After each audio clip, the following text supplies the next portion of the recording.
Hey there, Julia here. Today, I just want to take you through some of my newest pen acquisitions. And by recent, I'm just talking since the beginning of the year, so almost 3 months.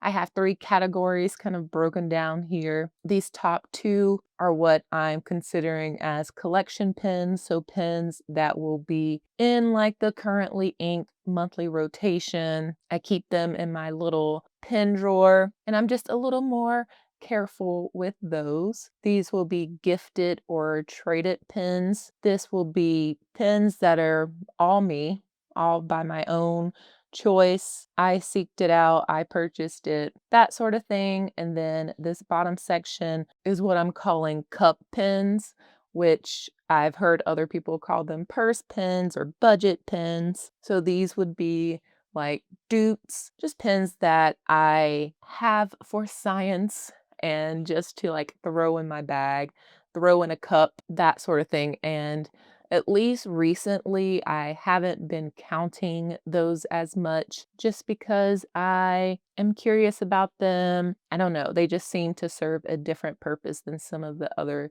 pens in my collection. But yeah, I wanted to do this in this format just because I feel like I don't love reviewing pens as soon as I get them because I don't have enough time with them and enough time to form opinions that I want to share. And so this way you see some new pens in the collection, you hear a little bit about their story, and it might be a while before you see them in a currently inked or something like that. But hey, this is also me putting off doing another fountain pen collection video. But let's start with the first one. We're just going to do a little dip test of everyone and put it in its category. This was the first pen that came my way in 2025, and it was through a giveaway with Gold Spot Pens. I always like watching their videos, and near the end of the year in 2024, I commented on one of their Right Stuff videos, and I won this pen right off of Tom's desk. So this is the Navalor or Narwhal Original Plus in the Rainbow Raz. And so this is a vac filler pen. So just do that and yes, stick it in the ink, push down, the ink fills up and you're ready to go. But it has a cool little rainbow coated nib as well as the hardware accents. I've been not loving the Narwhal nibs, honestly, but something about when it's coated makes it okay. And I'm just dipping in my X Musk black ink, which came with the X Musk fountain pen that I do have a review on. And I definitely do stand by what I said in that review.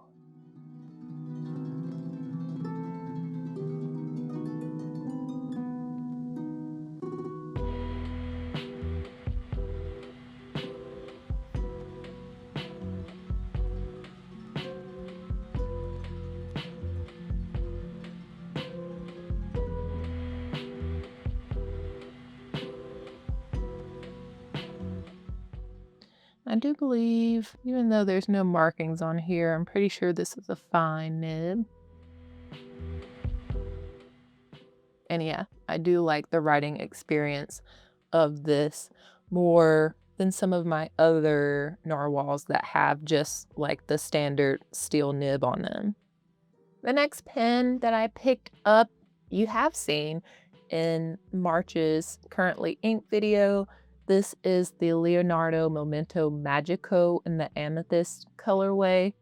It is a piston fill, and I pretty much jumped on this as soon as I could pre-order it from TWSBI, which when you pre-order with them, you get a little discount as well. So that was nice, but man, this one's just so pretty and just up my alley. So I already have this inked, and I have it inked with, I think, Diamine Lavender Frost. So this one was all me. And it has a medium nib.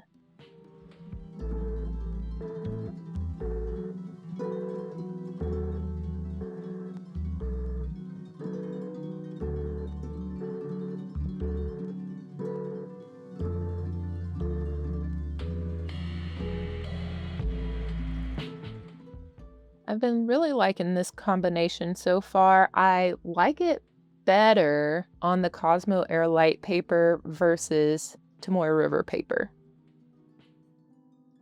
Do with that what you will. The next one I also have inked up right now in my currently inked rotation. This is the Sailor Pro Gear Starboard Lights. And I mentioned in that video that I got to name this pen, so that's really exciting. I wasn't gifted this pen by Sailor, however, but I was gifted this pen by my husband, Cam.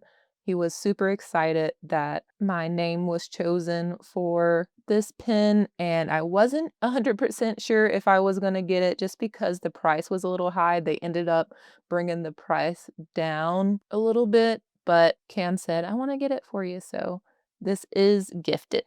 And I actually have this inked up with a custom ink mix called Show Me Jade.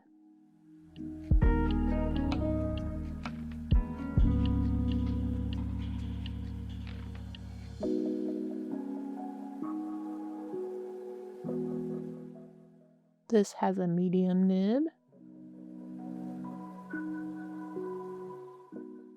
I have really been loving this combination and this pen so far as well. And I do love a Sailor medium and broad. You get just enough feedback, but also just enough smoothness. I really love them.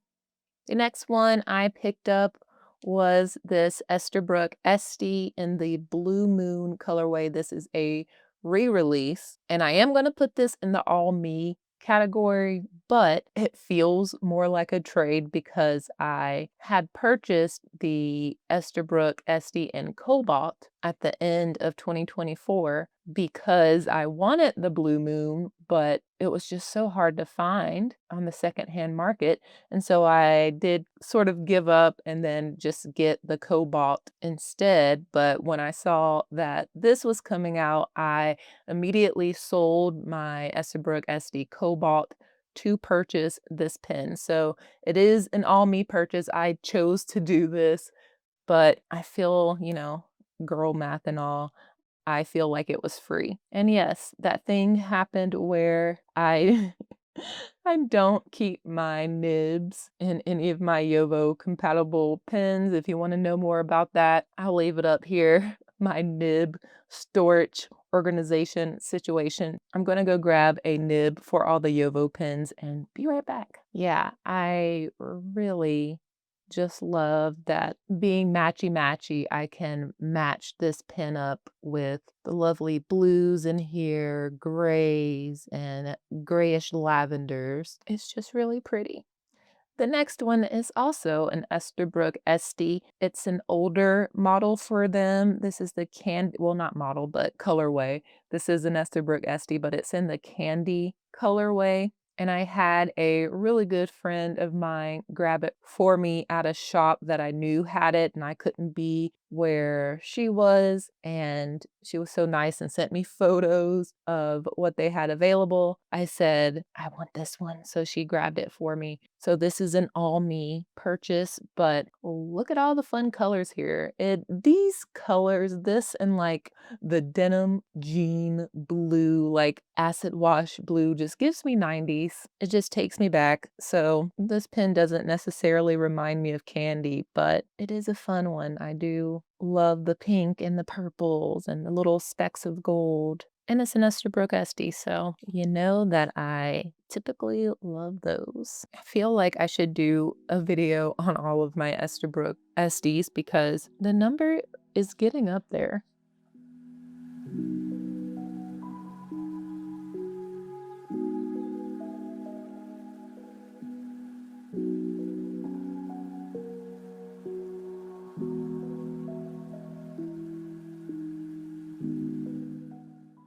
Okay, the next one is a Ferris wheel press jolie, jewel.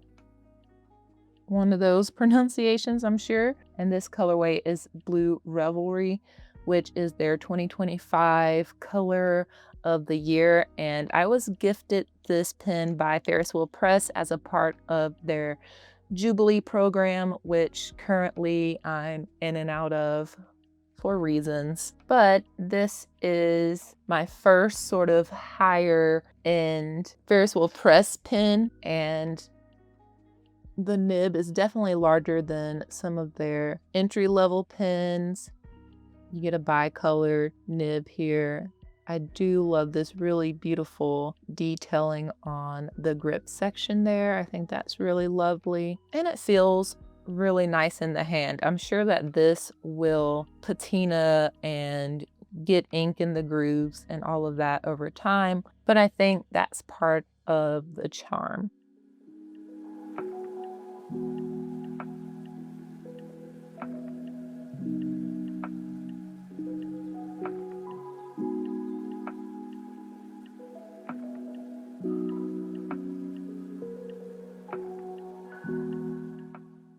Yeah, I do think it's really pretty. I don't know if you can catch like the very subtle sparkle in the body there. And I do really like the detail on the cap band here. I think that's really pretty as well.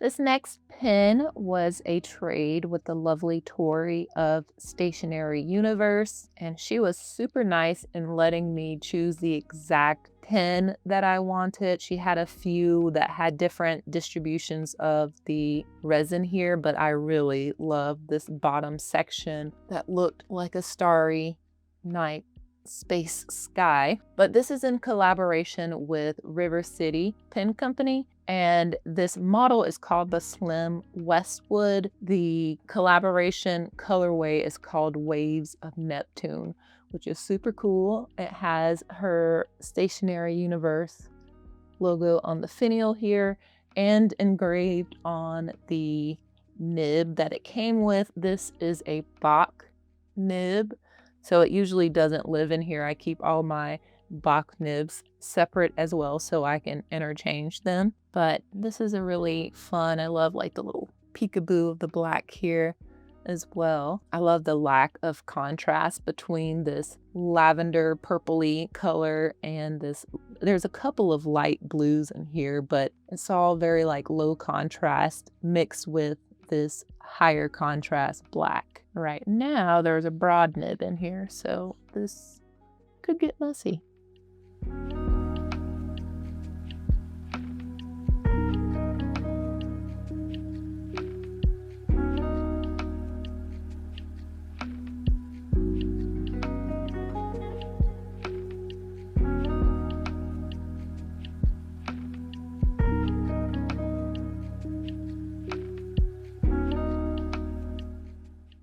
The next one is a pen that I just could not resist. I mean, it's the third of Twisbi's breakfast series. They have the creme, the cafe, and the espresso. And so this is the espresso. I really hope that they come out with a matcha as well, because I saw this really cool mock-up on Reddit and I definitely need it in my life. But you guys know I love a Twisbi Eco, and this chocolatey brown color was just with the bronze trim, like it's just so good. So I actually got this in an extra fine nib, which was my first, or is my first, Twisbi Eco with an extra fine nib, and I like it quite well. I think I will have to be a little more mindful with the ink that I put in here. I want it to be a well-flowing, wetter ink with this nib in particular.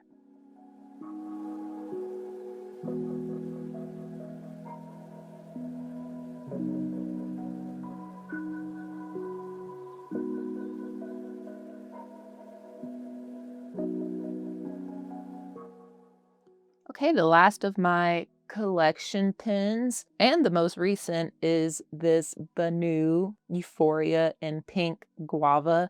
I was gifted this by a pen friend, total surprise, with an ink swap package that was pretty shocking as well. She was so nice about this pen. She said, if you don't like it, you can pass it along, but you can also work on your nib grinds with this broad nib. So I thought that was intriguing. I probably will do some sort of grind on this, maybe an architect. But these colors are fun and wacky. I didn't know what to think when I first opened it, but the more that I sort of looked at it and matched up some inks with it, I sort of love it. I love to do these new pen day pages in my ink journal right now with a little photo. I'll pick some ink matches and just write a little bit with the pen, and these are really fun ink matches, especially this Ferris wheel press, Sugar and Spike. And yeah, so I'm really liking this pen. And I actually have a whole video on Benu euphorias if you want to check that out.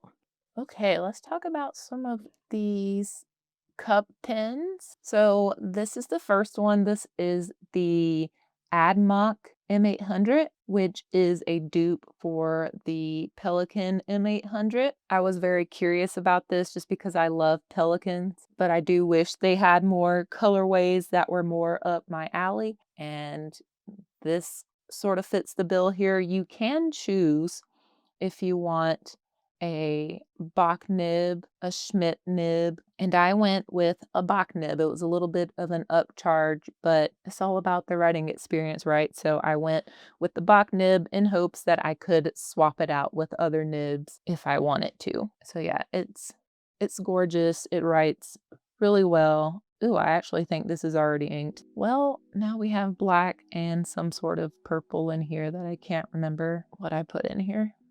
Cool.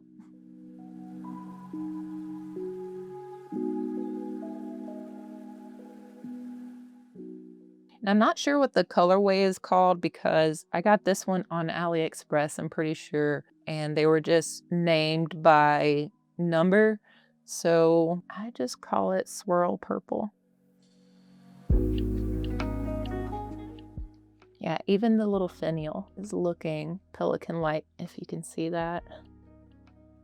The next two I've spoken a little bit about. These are the Jinhao 10s. I did have another one that I did a short about my first impressions, but that one ended up being, I guess, like just defective. It did dry up, like sometimes it would be just a couple of hours and it would just dry completely up. I tried to fix the little door inside here because it would come out crooked, but that didn't help. I tried cleaning it, just like blasting water through it. That didn't help. I tried changing the converter, all the things.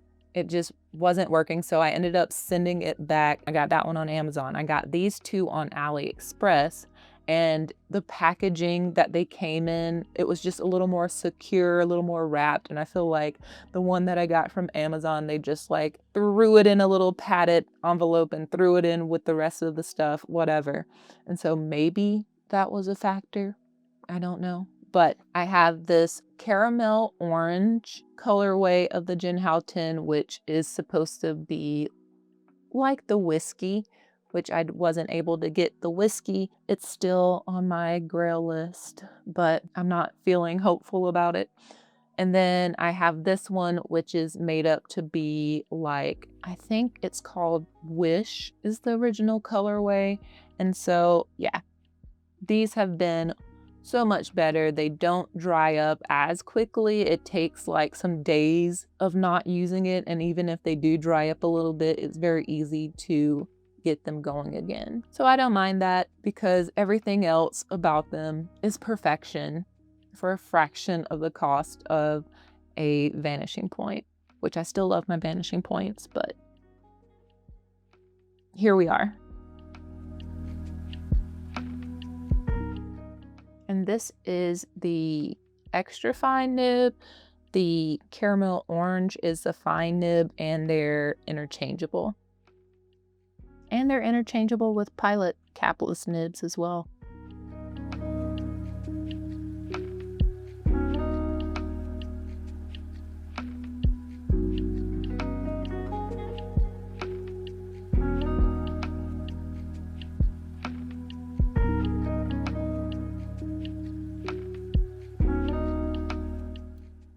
This next one is the Pilot Kakuno. You know I love it. It's one of my favorite budget-friendly pens. love this nib, and I love this colorway compared to the other like clear one. It's a little more sophisticated, just a little bit more. And this is the white Kakuno from their Drowsy series, I think it's called. But I got this on AliExpress as well.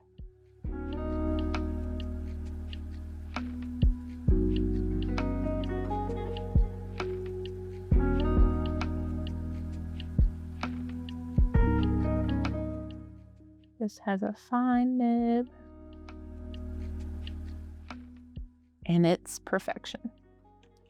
Okay, the next one is the Jinhao X59.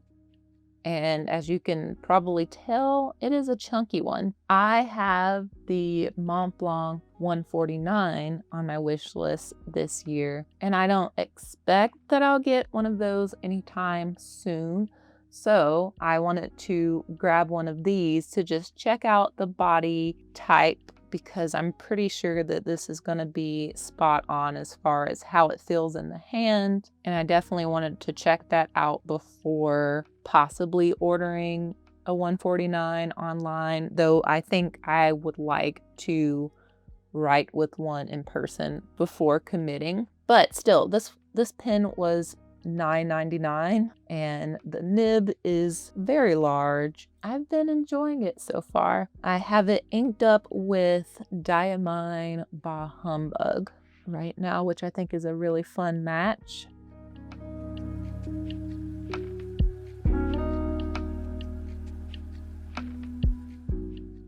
But once it gets going, I really like it.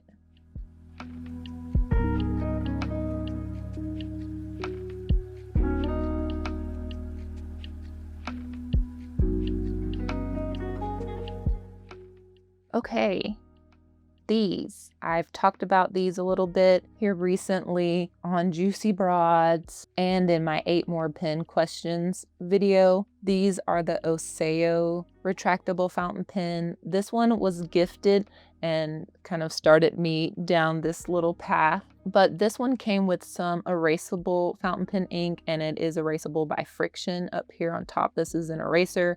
Right now I don't have anything in it, but I also did grab another one that doesn't have the erasable feature. It's just the normal click up here, but this has definitely been a champ. I really like that it doesn't dry out like some of these other budgety Dupes pens with the retractable feature. The nib is really nice. It does write really well, and it's great on a variety of different paper types, which I enjoy. So yeah, this has definitely been a little bit of a game changer.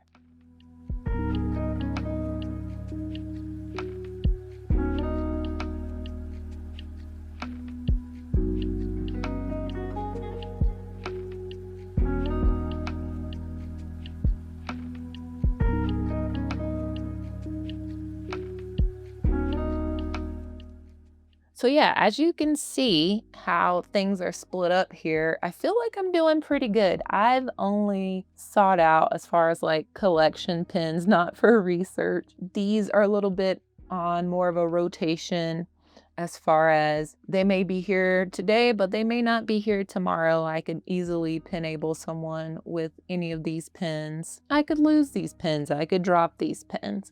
So these are a little more murky, but I feel like I'm doing pretty good. I have been liking a lot that's come out this year so far, but I feel like I'm dealing with temptation a lot better this year.